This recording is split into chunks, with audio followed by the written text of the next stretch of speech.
Hello and welcome to Breaking Barriers, a webinar series brought to you by AIA Contract Documents.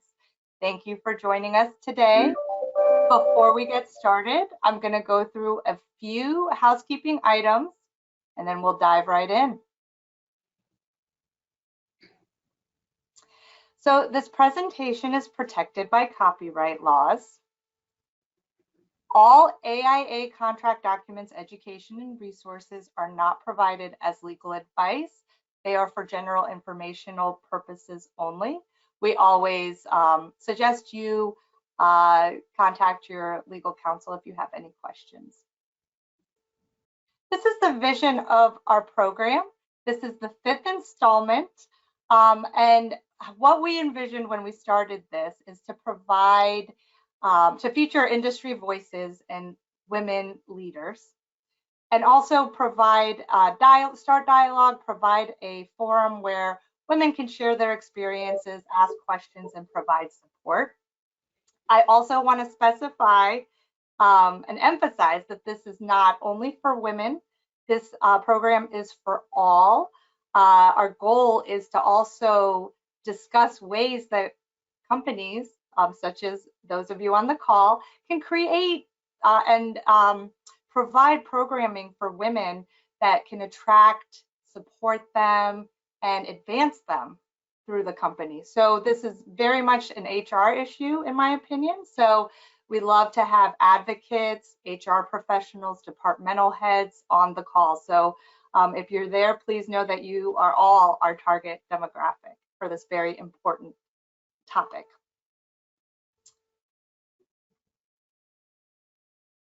Today, we are going to feature AIA Contract Documents Chief of Staff, Shannon McElveen. This is a session that's very near and dear to my heart, and I'm very excited to speak to Shannon about the amazing things that, because of her leadership and because of the leadership of our CEO, Chris Anderson, his support and her advocacy, we've been able to create within AIA Contract Documents. And I'm happy to be able to interview her too, because I am a product of this programming. So I get to also share with you all, being a staff member who has been mentored in the program. I'm attending professional development in the program. I'm taking part in networking events that we've designed for the women on our staff. How important it's been to just my personal growth, my professional growth. So you're going to see all aspects from creation, inception to creation to implementation, and you'll get to learn a little bit what it's like to be a woman participant within the program as well.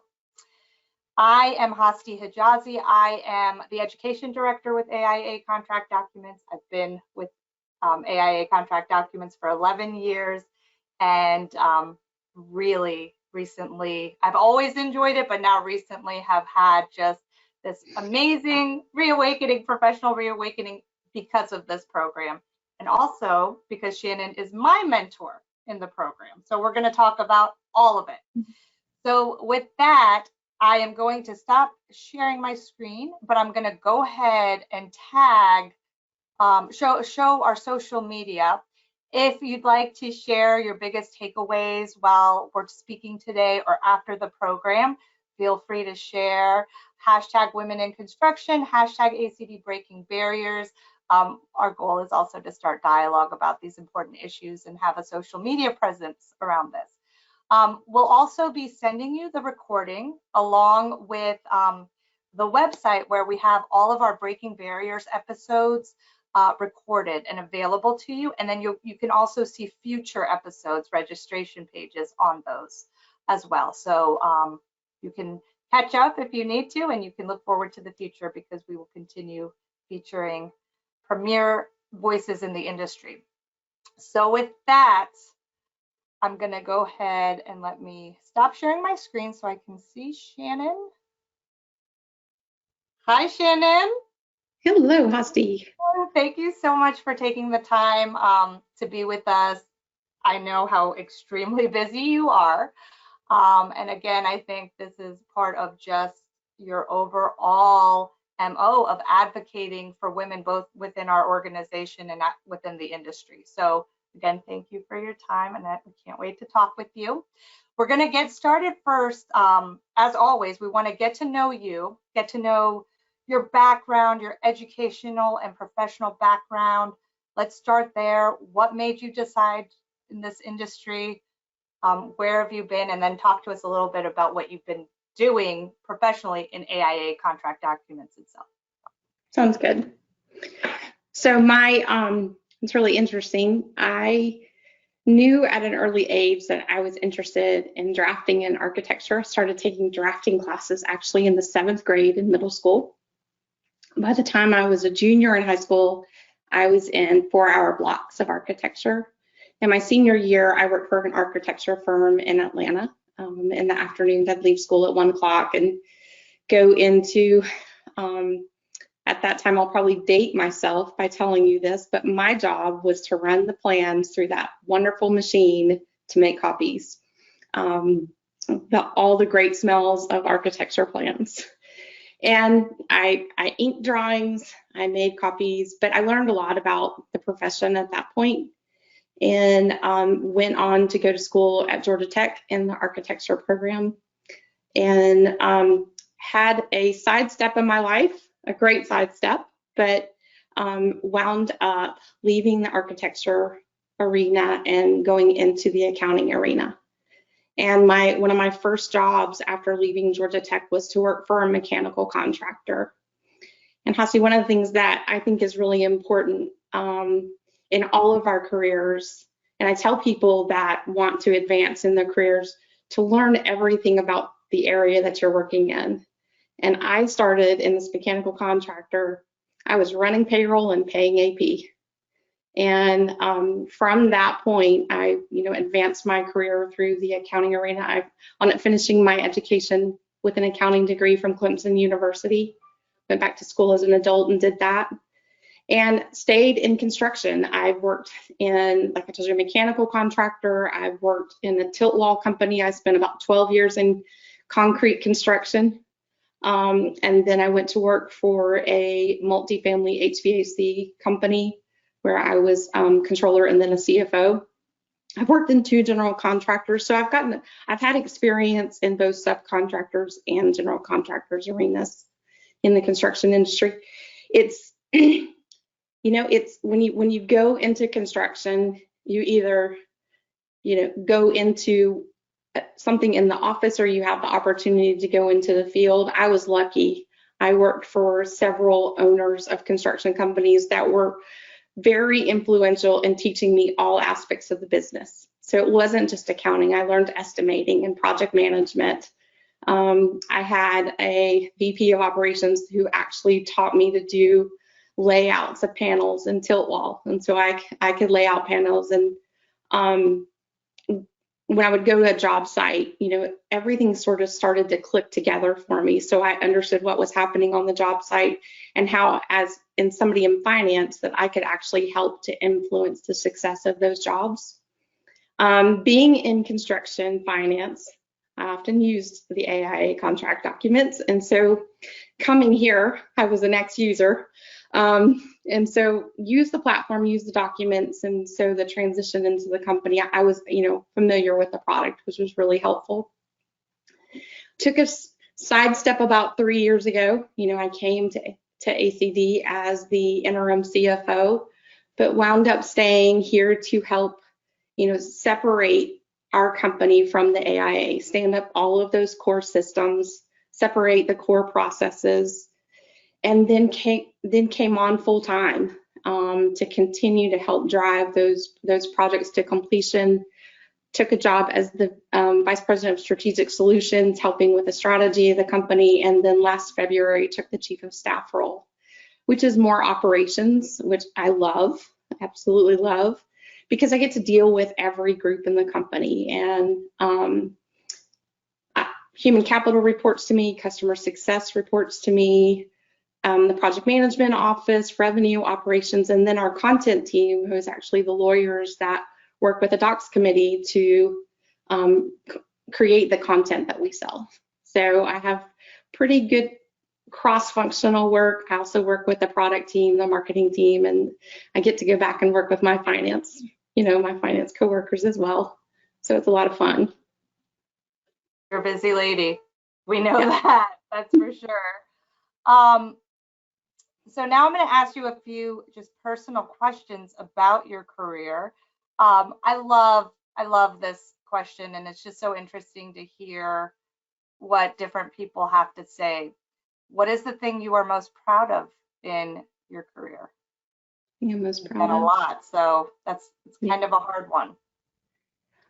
I think the thing that I'm most proud of is that I told you that I finished my education as an adult. I graduated from college in 2016, so not too long ago, 7 years ago. And while I didn't have my degree for a long time, and the roles that I was in, I was always pushing to learn more. I never let that lack of degree, be a hamper for me pushing to have new opportunities and try new things and learn new pieces of whatever organization that I was in. I tended to be a sponge. You could put me in a room and I would ask questions and try to get involved in things so that I could learn.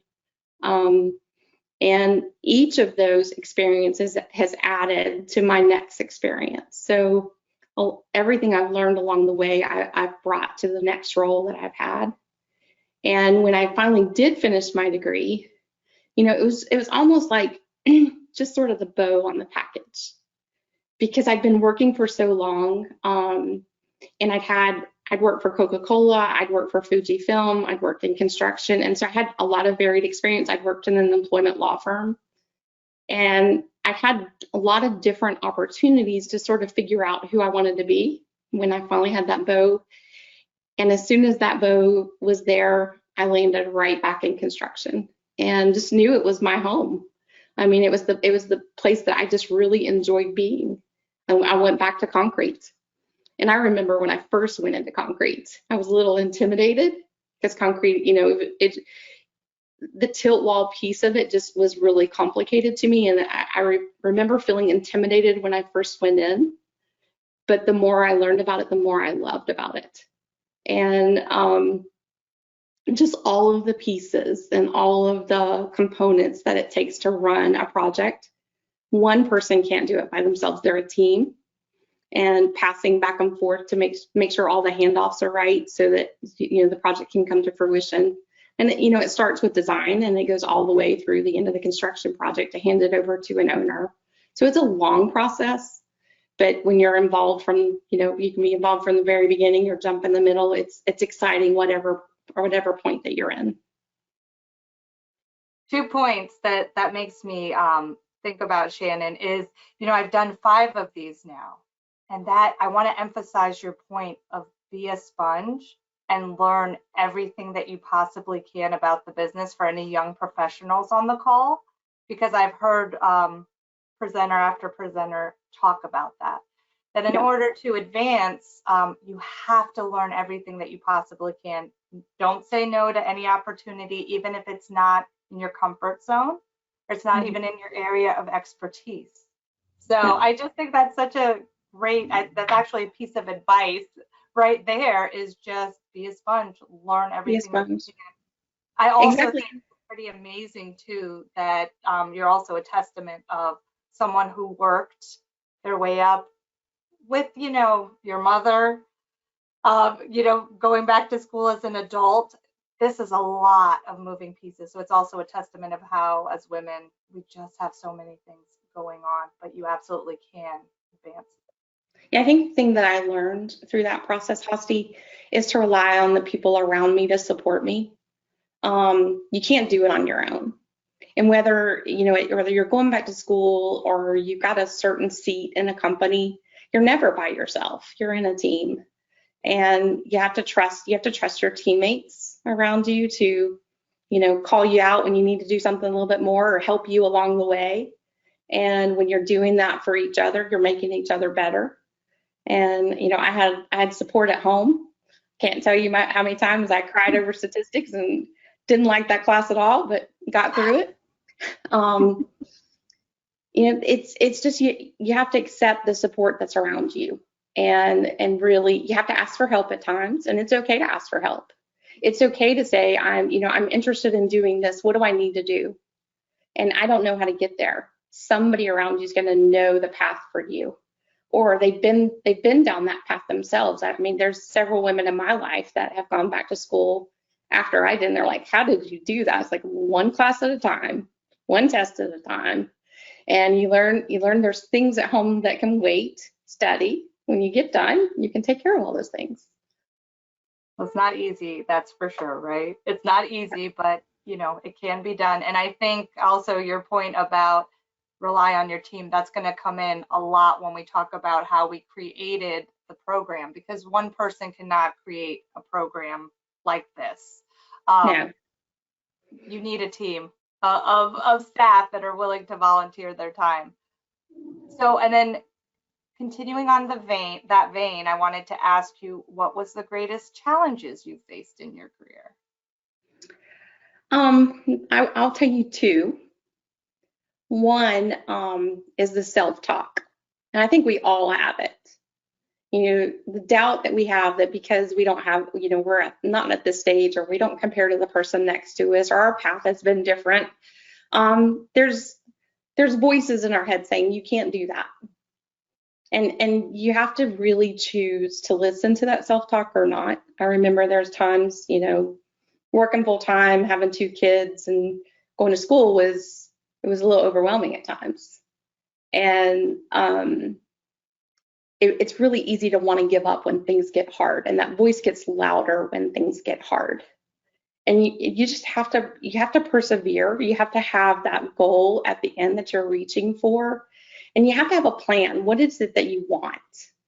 I was talking to somebody about that this morning. You got to know what you want, and you have to be able to articulate to others and to yourself what you want, and set it out there and take one step towards it. I mean, it's a step-by-step process, whether you're trying to get a position in your career, finish your degree, anything that you're trying to accomplish. It's one step at a time, and just keep moving towards it. And I think people sometimes get sidetracked or think, oh, I've got to have it today. And I think our society very much is a immediate gratification society. And, some people don't want to work hard. It takes really hard work to get to the place that you are, the seat that you're in, Hosty, or the seat that I'm in. They're all equally important seats, and that we have journeys to get to these seats. And once we get here, you look back and it's like, oh, wow, I got through that. Now I'm at this seat. Now this seat seems a little intimidating. I'm not going to listen to that voice. I'm going to show up every day in this seat, and I'm going to be my best. And when you show up and you are your best and you're authentic with the people around you, you just have so much opportunity. And so that's really my advice. Set your goal, one step forward, and stay authentic in the process. And be careful with that inner voice, because I hear about it a lot, and I tend to hear about it. Maybe I'm conversing with more women regarding this, but I sense that women have a lot of that voice in the workplace. There might be various reasons, how we were conditioned growing up, because we have to prove ourselves, or, because sometimes we're the only woman in the room. So I think that's probably a lot of people on the call may be relating to that. Absolutely. Sometimes we have to silence that voice, and sometimes maybe that voice has some validity, but either way, you have to know when to listen and when to shush that voice. Absolutely. So, and along the same vein, greatest lesson that you've learned? Greatest lessons I've learned. I had 2 people along the way in my career that I really admired. And one of them was a woman, one of them was a man, both very successful people. And I think the best thing that I learned is that they were human, and they made mistakes and had failures along the way. I made mistakes and had failures along the way. None of them are life-ending. None of them are something that's just gonna end your chance at a future. And I remember one of them, her name is Kathy. we were talking about a situation, and she shared with me about something that just didn't go right. And in my younger days, I think it would have been debilitating had I experienced that. And, as I've matured and been in the workforce longer, you can see, hey, that's just one bump in the road. And guess what? You're going to encounter another bump, and it's okay. Stop, breathe, and move on. Ask for help. And Vince was the other one. And I worked for Vince. He was my boss when I was in the procurement group at Coke. And he would tell me the same thing. It's just a bump. Let's figure it out together. There were when I was working for him, there were some hard things that we were facing in the work. And it felt overwhelming at times because we had a quick turnaround on this project that I was working on, and it just didn't seem possible that we were going to get it done in the timeline that we needed to get it done. And trying to lay it out and map it out and figure out who was going to do what. And sometimes things just didn't go perfectly. But it was the same thing. It's the same thing I said a few minutes ago. We had a goal. It was step by step. We encountered some bumps along the way. We stood back up and we kept moving, and we got it done. And we actually got it done under time. But it was just that process of learning that life is not perfect. It's not. And when things get tough, I think sometimes we think we're the only person encountering it. And, we're just so different than everybody else. And we're not. Everybody has challenges. You just don't know what the person next to you is dealing with or they're facing in their own work. So it's not about comparing myself or yourself against everybody else. It's just staying focused on the tasks that we have, the opportunities that we have, the influence that we have, because the younger generation is watching us, both male and female, of how we go about attacking these opportunities. How do we work through them? How do we keep standing up and just keep driving forward? They're watching because they're afraid that they're going to encounter something and they're not going to make it. So I think when we show that there's a bump, a failure, we mess something up, we stand back up and we move on again. And that's the greatest teacher.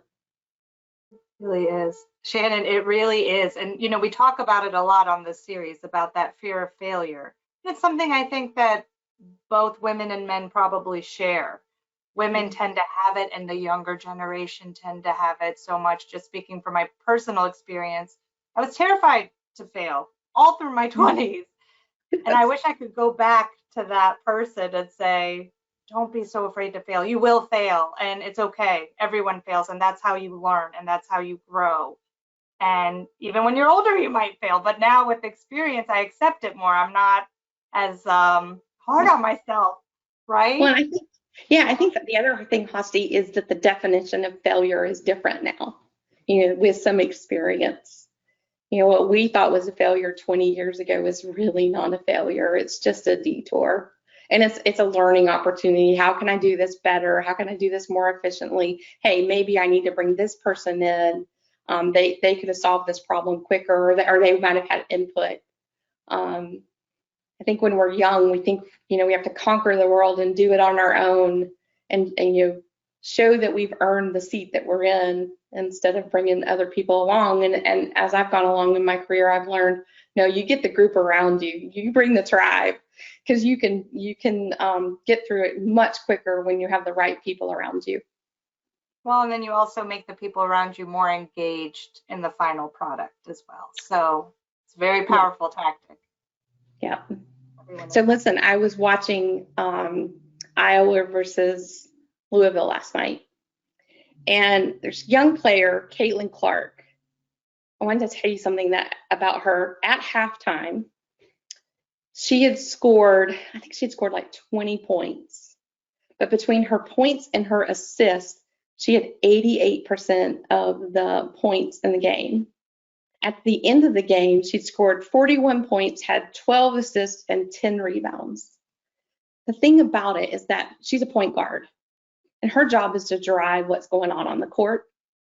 She not only did that, she scored 41 points, and she helped her teammates score as well. And she rebounded the ball where somebody missed it, and she gave it back to someone else. She exemplified exactly what we're talking about. You can't do it alone. Iowa won that game, and they're going to the Final Four. And, you know, I have to imagine what she was feeling at the end of the game, success in the team, because it wasn't all about her. It was, as she handed that off every single time and she assisted her teammates, she was ready to pass it off. But the thing about her teammates, they were standing there ready to receive the ball and ready to shoot. They were ready. And I think in companies, you know, I have found here and other companies that I have been in, there are women and men around us that are ready to take the pass, and they're ready to excel as well. And as leaders, it's our job to pass and let other people score, because that's how we win as a team. It was just a really good picture of it last night, and I thought about it. I was like, I've got to tell Chelsea this, because it was just amazing. She was just phenomenal.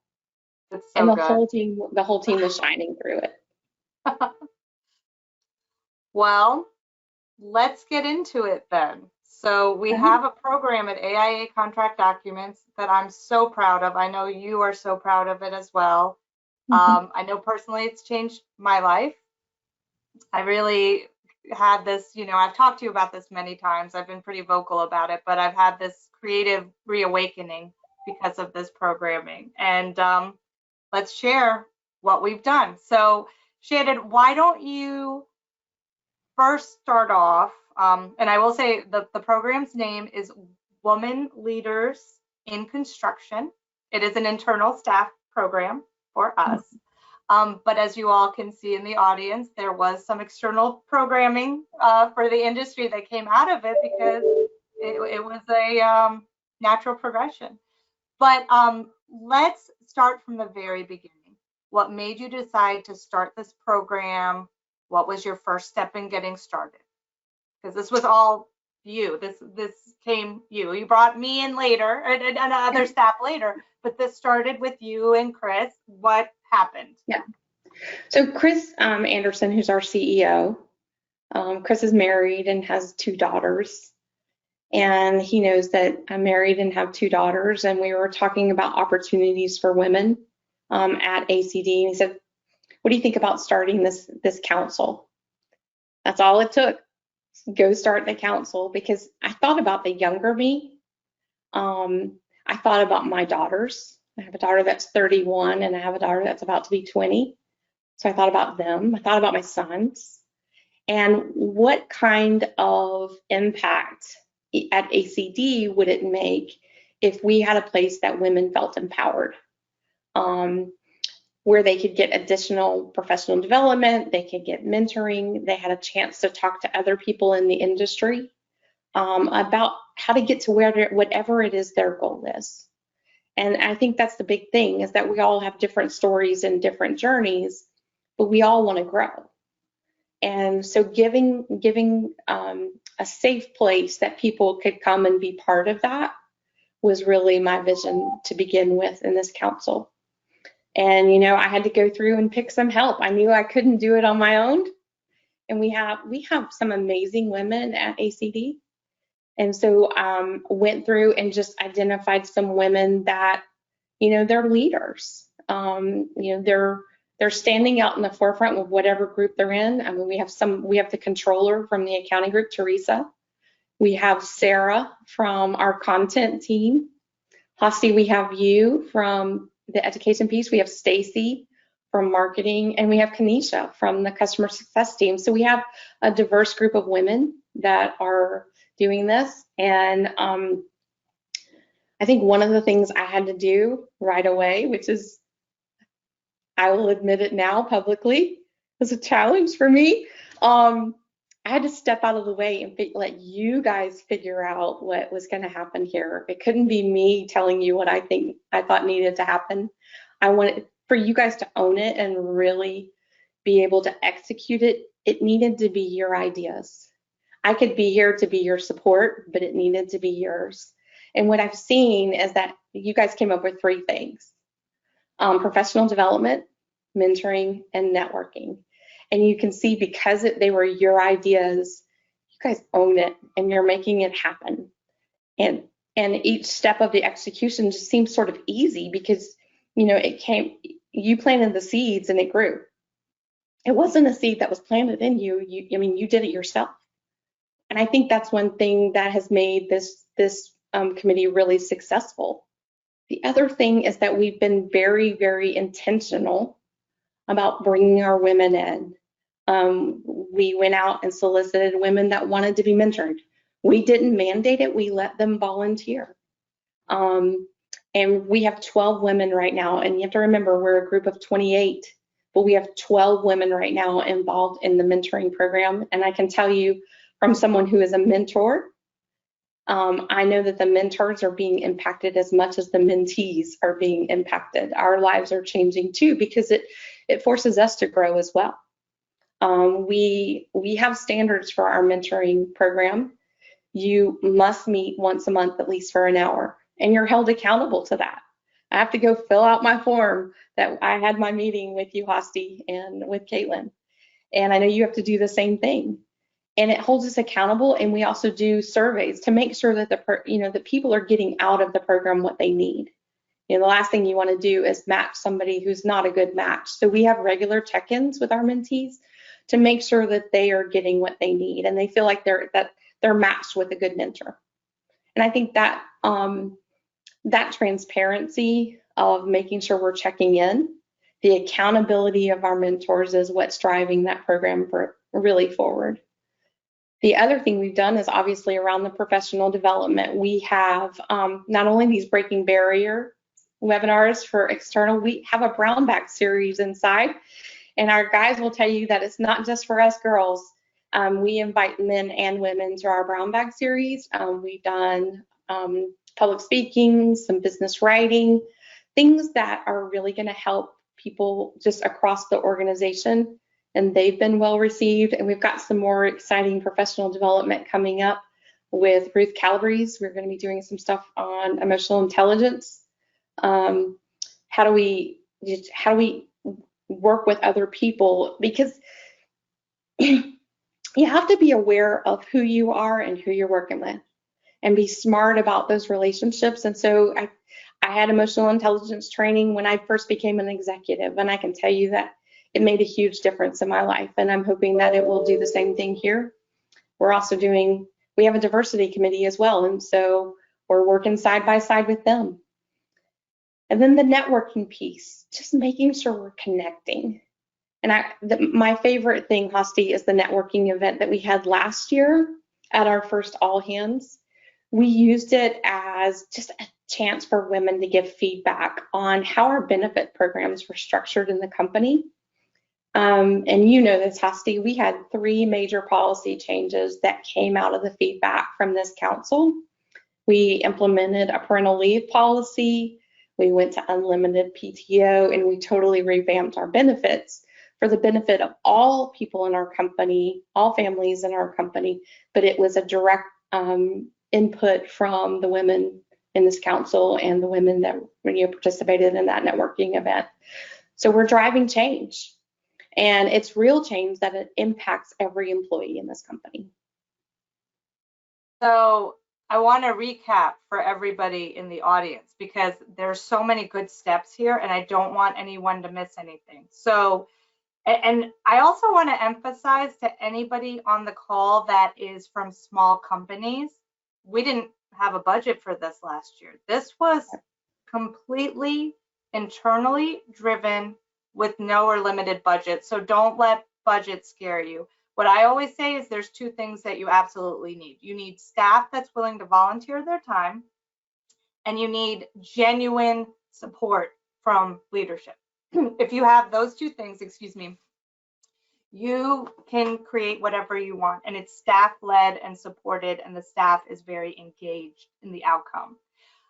So what you did first after the support was established and the idea was established is she came and she did identify and I think handpicked the women that I think knew that you knew, Shannon, would be very engaged in a program like this. And we started getting together and brainstorming, and we were very intentional. We were very much documenting and brainstorming, and we had, some discussions about what we want to do. And as we mentioned, it was professional development, networking, as well as the mentorship program. I am both a mentee and a mentor. I have never in my career had a mentor before. So I could actually tell you that the sessions that I have been incredible and have changed, I think have actually changed my future trajectory, because it's made me think very intentionally about what my next 5-year plan is, what my 10-year plan is. I wish I had this in my 20s. What a difference that would have made. So, but I'm also here to tell you, there's never too early or too late to start. This has already impacted me so much, and I'm mid-level, right? So, wonderful. So we created that leadership, and you called it the Leadership Council of 8 women. We started with the program, and then we had the guidelines, as you mentioned. Mm-hmm.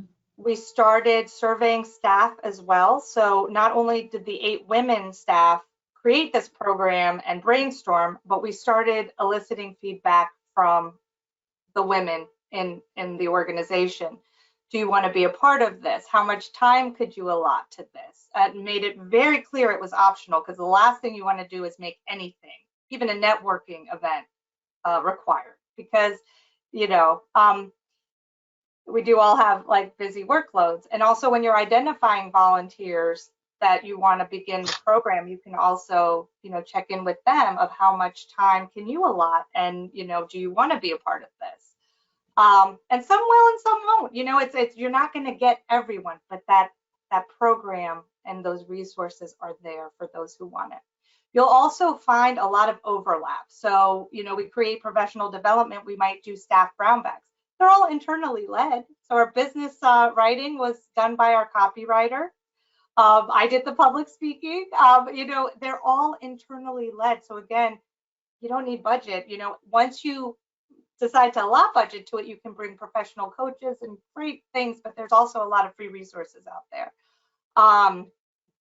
So the policy change that Shannon referred to, we had an in-person all-staff meeting in Washington, D.C. last year, and we're all remote now. So there are a lot of opportunities, because people are starved for this when you're remote. You need more connection, especially as new staff come on, and you need more engagement. So once we met with the women and we got into small groups and talked about benefits, we had no idea in the small groups that we were going to actually impact change. So when that soon after I didn't even know what unlimited PTO was before that meeting, and someone brought it up, and I said, "What is that?" And then a few weeks later, we got announced that we had it. And what is that signal to staff? Wow, I am valued and I am heard, and my voice is heard, and I can actually be a part of creating that culture that I want. I'm not going to go anywhere after that, if you want to talk about retaining the women that you have, or the staff that you have, men and women, make them feel heard, make them feel valued. I'm going to stop for 1 second, because I do see some questions, and I do want to now take it over to some questions. When you say volunteering time, was the volunteering time outside of the 40-hour billable work week? Very good question. Do you want to take that? Shall I? Yeah. No, I can take it. We actually, for our leadership council, we meet during the work week. So we have, at first we started with 2 meetings a month, and we would do it during the work week. And some of our events are also during the work week. Some of our networking events are during that time. And then we have some that are around our all hands. So a little bit of both. And let me tell you, no one else has to do this. I do have a 4-year-old and a 2-year-old at home, but I got so engaged in the program that I like to sometimes put them to sleep. And that's what I'll work on. I mean, it's because I enjoy it. I don't mind putting the hours in. To me, it's something I enjoy, and it brings me fulfillment. Yeah, there's things too, Hosty. There's things that I do outside of work hours. I think one of the things that we've done as a committee is we're making connections to our women different ways. We'll send cards in the mail, handwritten cards, so that, and I get one too. I get a card from the committee too, but sending cards out to connect, little things, little swag things that we'll do. And some of that work is outside of normal work hours, but taking the extra effort just to handwrite somebody a note, it might take you a little bit of time out of work, but the impact that you have on the culture and the company is well worth it. Can I just say here, Shannon hand wrote 28 cards for the 28 women that are in our organization for International Women's Day.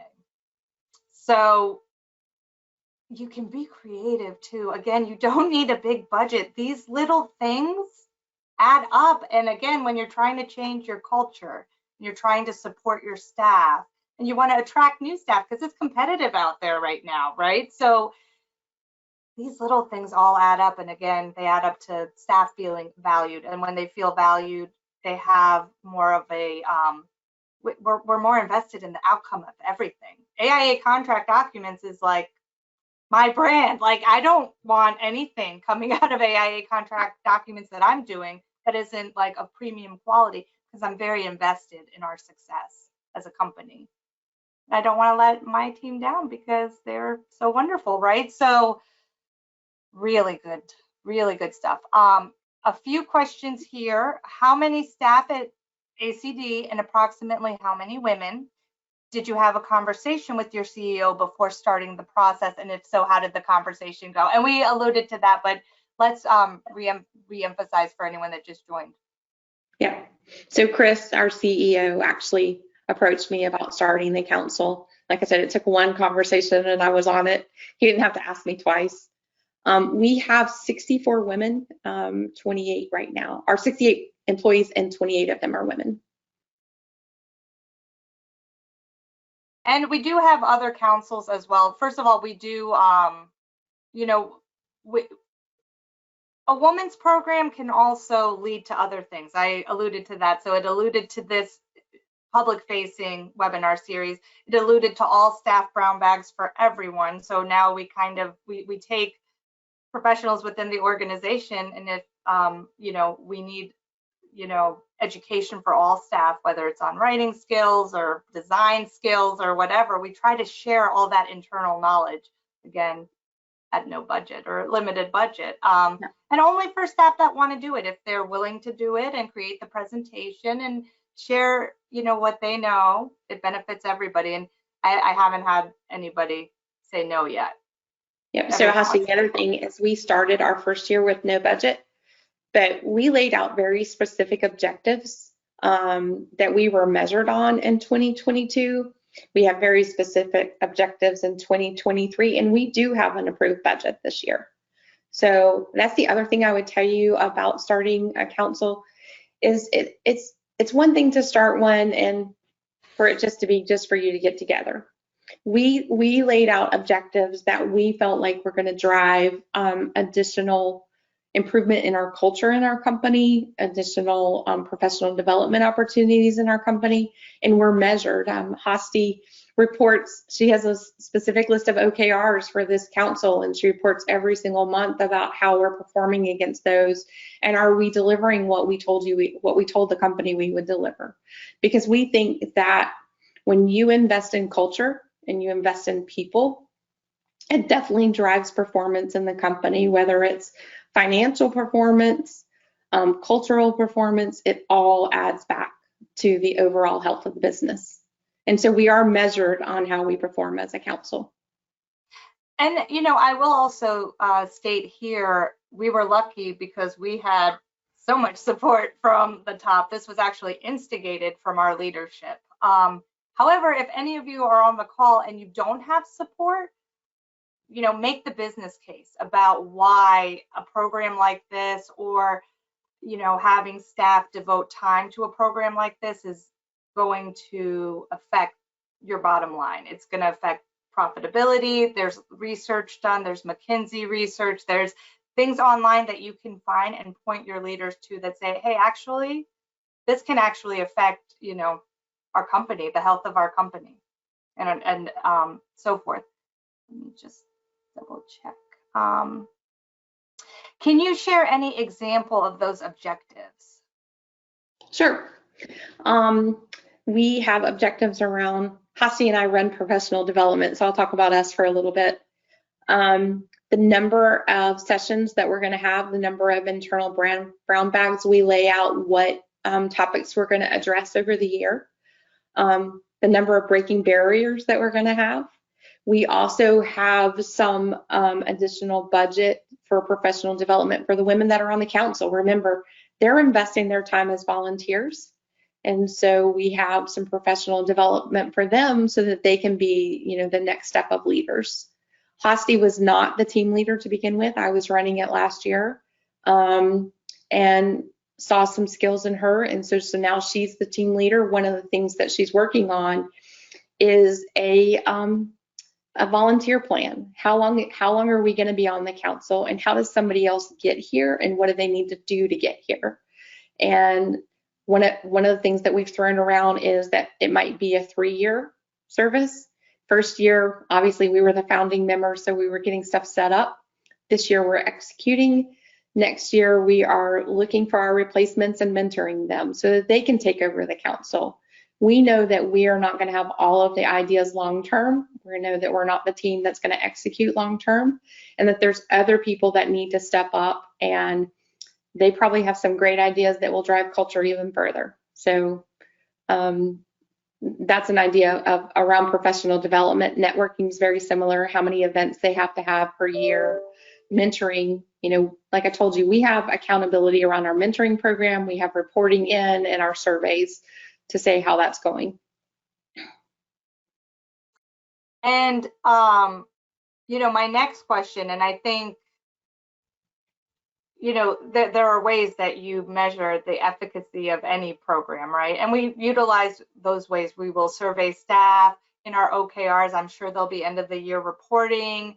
You know, there's surveying staff, making sure everybody is comfortable, discussions with mentees and mentors. We provide resources also for mentors. There's a little bit of that as well. There was a great outline and guidelines that we had for the mentoring, and some of it included questions to ask your mentors, because I think also for some of us that have never done it before, you've never been a mentor, you're either, you know, a natural, or you need to learn a little bit of what kind of questions should I ask. So we tried, the Leadership Council had provided those resources, you know, to the group, and they were very good resources, along with sample questions and all of that. So you provide resources. It's a very formal program. We created it, considering it's a volunteer program and it's staff focused, we created it into, we did it as we do all of our business projects, you know, project plans, brainstorming, measured results. And ultimately, I think, Shannon, your goal is, you know, to leave a legacy after we're long gone. Hopefully this is a program that lives year after year, and women step in. I think, Hasti, one thing that people think is that if somebody goes into a mentoring program or into a council, the measurement is, do they get promoted? And I think sometimes that will happen. People will get promoted. But sometimes somebody just becomes more successful in the seat that they're in. They learn to be where they are and to fully rise up and be the person that they're supposed to be in that job. And I was having a conversation with somebody the other day, and they didn't really realize the opportunity that they have in their own seat. You know, they were like, maybe I want to go do that job, or maybe I want to go do that job. And we started really investigating what all opportunities there were in her existing seat, and the opportunity that she had to step up, to speak up, to be creative. And I think when you do that, when you really explore the opportunity of where you are right now, and you step up, and you take, not that you always have to take on more, but you take what you have and you push it to the limit. I'm going to be the very best at what I have. And sometimes it's not, some of the stuff, every job has mundane stuff. I don't care what seat you're sitting in. but be the best at it. Give it 110%. And when you do that, promotions and changes come along the way, but you really grow right where you are, and your team grows around you. And, also, one thing I want to plug, and I hope he doesn't mind, but, for our mentorship program, our CEO, this is not just a female-only program as well. Please feel free to include any advocates that want to be part of this program, but our CEO agreed to mentor women that were interested once a quarter. So we worked in a way that would fit into his schedule because he's also very busy. I had my 1 hour session with him. It was so helpful. And it kind of gives you also, being mentored also by leaders, it's very inspiring because you start to really, and Shannon, you mentioned this earlier, know what you want to do. And sometimes we're just working, we're trying to prove ourselves. You're supposed to stop and think about your 5-year plan, but sometimes you don't. And sometimes you don't, where do I want to be? What, if I was to be promoted, where would I want to be? Where am I going to put my resources and, manpower to learn and grow? It's good for us to have an idea of where we want to go and to have some one-on-one time with the leaders in your organization to talk about where you can grow. Kind of also gives you an idea of the opportunities are endless. You decide, do you want to be a sole contributor, or do you want to be a leader of that section? We shouldn't limit ourselves. Say Absolutely. yes to opportunities. And I think mentorship and breaking barriers for me taught that. When I interviewed Ashley Hitt from Hitt the last session, that was her big thing. Say yes to every opportunity you have. Yeah. Learn all the business. So, these are kind of programs that put that in the forefront of your staff. I do have a question. Are you willing to share the resources created with us on the call? There are too many, I think, to share, but what I can do for you is I do have one web page that has all the Breaking Barriers recordings, as well as some articles that I wrote, yours truly wrote. Obviously, I'm not an expert in the field of women's leadership and programs, but I started documenting some of the things that we did step by step and putting it on our Learn page. And it's all on one page, so you can access the links. I'm going to put that in the chat, and I promise to continue to add to it. So maybe the next resources, sample objectives for a program like this, sample resources for mentorship, and so forth. Yeah, I think, Hasi, as we talk about that, I think going into something, you have to set some you have to set some goals for yourself, and you have to hold yourself accountable to meeting those objectives. And I'll tell you why. We all get busy. We get busy in our day jobs, and we get busy in our lives. And if you don't make this a priority, and you don't say, this is setting the objectives here and delivering on those objectives on this are just as important as delivering on objectives in my day job, things tend to fizzle out. I think one of the reasons that we have been so successful is that we go back to those objectives all the time, and as a team, we hold each other accountable. Did we get that done? I think about Sarah and some of our calls, and she'll say, okay, we talked about this last time. Are we still on course for that? And people challenge each other to come back and make sure that what we said we were going to do, we did. We try not to make commitments outside of the group that we're not going to deliver on, because you lose trust and you lose faith, and they think, oh, it's just another program that's going to sort of come and go. We've made commitments, and we're continuing to deliver on those. And I think that's really important, because there's trust that has grown there, and people know that they can come back and they have a voice, just like they did last year at the All Hands. They're going to have voice in future policies as well. And, again, don't be discouraged. There's going to be varying degrees of interest in the program, right? So for us, it's been very well received, but again, it's not required. So if somebody doesn't have, enough time or even interest. Most of them do, but it's okay. But it's a resource that's there. And I've dropped that link for you all in the chat. So a few limited resources, but we will continue to add on to that.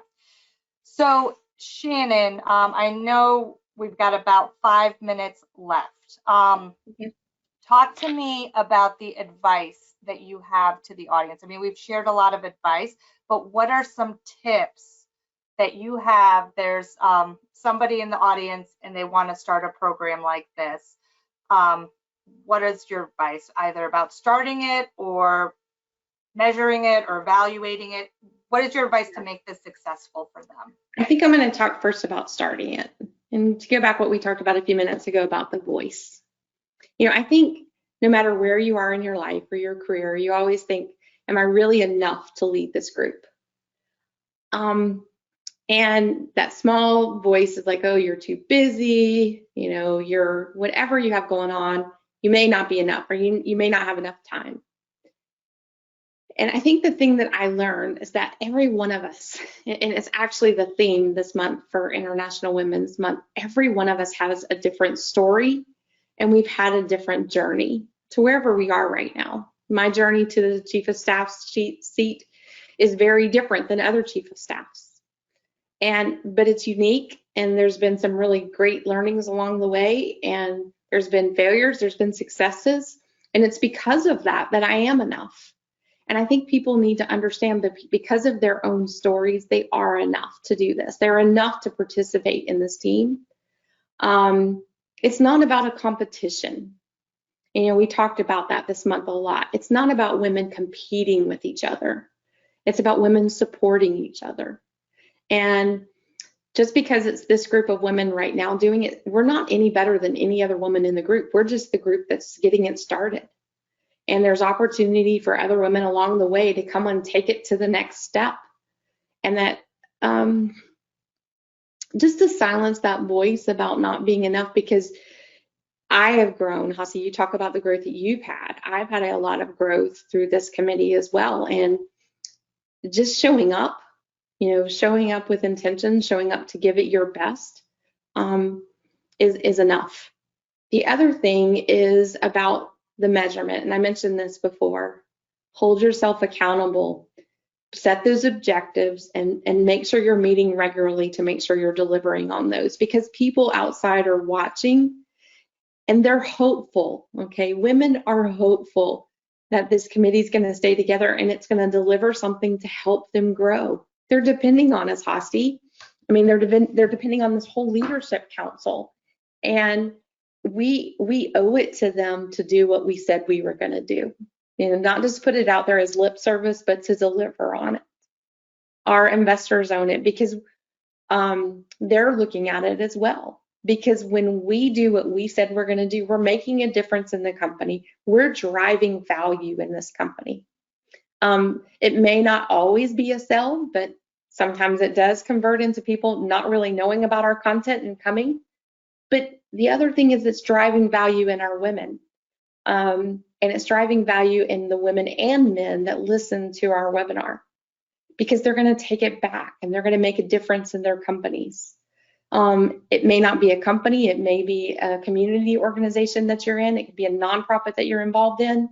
People all over the place need a place to help them grow. And they need that place where they might need a personal mentor. You never know along the way. And so I just encourage you to open yourself up wherever you are, whatever seat you're in, whatever season you're in, because you're there for a reason.